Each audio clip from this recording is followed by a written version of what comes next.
রাকিব, রায়হান রাফি এগুলো কি শুরু করছে বল?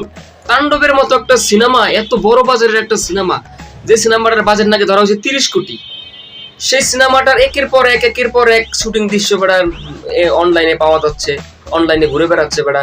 এটা তো আমি আসলে রায়হান রাফির উপর একদম পুরো আমার পুরো মন মেজাজ একদম পুরো খারাপ হয়ে যাইতে আছে। তো মুই করবো কি আর? তা তুই মধ্যে জিজ্ঞেস করলি কি? তুই যে রায়হান রাফির লাগে কথা ক, তুই কিসের লেগে একের পর এক শুটিং ভিডিও ভাইরাল হয়? তুই যে জিজ্ঞা, তুমি বেশি পন্ডিতই শ্রদ্ধা রায়হান রাফির তেনে তুমি বেশি বোঝো, তুমি যে বানাও যাও। আরে ভাই, তুই বিষয়টা বুঝতেছিস না আমি যে কি বলতে আছি। ভাই আসলে সিনেমাটার বাজেট 30 কোটি বেটা, বুঝছস?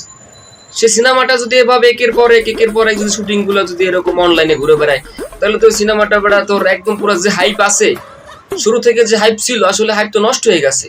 ঠিক আছে, কারণ আমি জানি যে সিনেমাটা নাকি তোর কোরবানির ঈদে আসবে। তো এত বড় বাজেটের একটা সিনেমা, এত হাই বাজেটের একটা সিনেমা, সেই সিনেমা যদি একের পর এক যদি তোর সোশ্যাল মিডিয়াতে যদি আইসা তোর শুটিং ভিডিও পাওয়া যায়, তাহলে সিনেমাটার হাইপ কমে যাইবো না?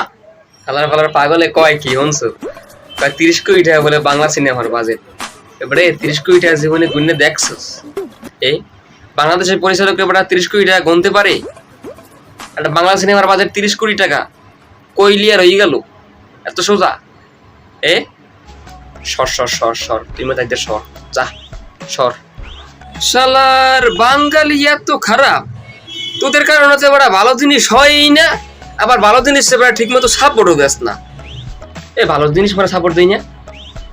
তুফানটা সাপোর্ট দিই নেই, তুফান যে গেলা মুক্তি পেয়েছি, তুফানটা আমরা সাপোর্ট দিই নেই।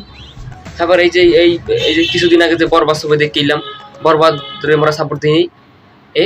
বরবাদের মতো ওরকম সিনেমা হইবে? তাণ্ডব তো দেখতে ছিল যে শুটিং এর তো ভিডিও সবই ফেসবুকে পাওয়া যায়। তা কি পরিছিল, কি ছবি বানাইবে? একটা একটা সিনেমার যদি সমস্ত কিছু যদি বলে যে তোর ইতে পাওয়া যায়, টিকটকে পাওয়া যায়, ফেসবুকে পাওয়া যায়,